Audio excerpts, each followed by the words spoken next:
প্রিয় দর্শক, পবিত্র কোরআন কারিমের তেলাওয়াতে সেজদার মাসআলা সম্পর্কে আজকের এই ভিডিওতে আমরা জানব। ১ নম্বর মাসআলা, পবিত্র কোরআনে মোট ১৪টি তেলাওয়াতের সেজদা রয়েছে। কোরআন কারিমের হাশিয়ার উপর যে স্থানে সাজদা লেখা আছে সেই স্থানে তেলাওয়াত করলে বা তেলাওয়াত শুনলে সেজদা করা ওয়াজিব হয়। একই তেলাওয়াতের সেজদা বলা হয়। ২. তেলাওয়াতের সেজদা আদায় করার নিয়ম হলো দাঁড়ানো থেকে আল্লাহু আকবার বলে সেজদায় গিয়ে একটি সেজদা করবে এবং ৩ বার সেজদা তাসবিহ পাঠ করে পুনরায় আল্লাহু আকবার বলে দাঁড়াবে।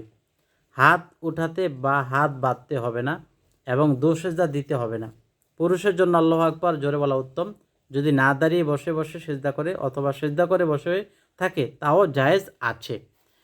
৩ নম্বর মাসআলা, সেজদার আয়াত তেলাওয়াতকারীর উপর সেজদা করা ওয়াজিব এবং যার কানে এই তেলাওয়াতের শব্দ পৌঁছাবে তার উপরও সেজদা করা ওয়াজিব।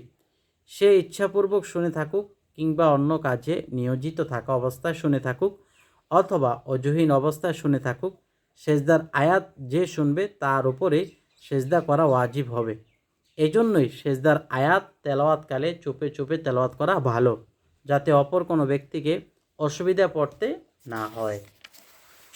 ৪ নম্বর মাসআলা, নামাজ শুদ্ধ হওয়ার জন্য যেসব শর্ত আছে, যেমন অজু থাকা, জায়গা পাক, শরীর পাক, কাপড় পাক এবং কিবলামুখী হওয়া তেলাওয়াতের জন্য সেগুলো শর্ত।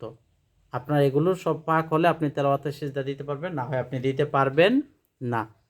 ৫ নম্বর মাসআলা, নামাজের সিজদা যেভাবে আদায় করতে হয় তেলাওয়াতের সিজদাও সেভাবেই আদায় করতে হয়।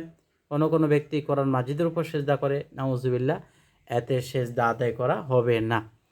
দর্শক, পরবর্তীতে আপনারা কোরআন কারিমের কোন বিষয় জানতে চান কমেন্ট করে বলে দিলে আমি পরবর্তীতে ভিডিওটা ওইভাবে তৈরি করব।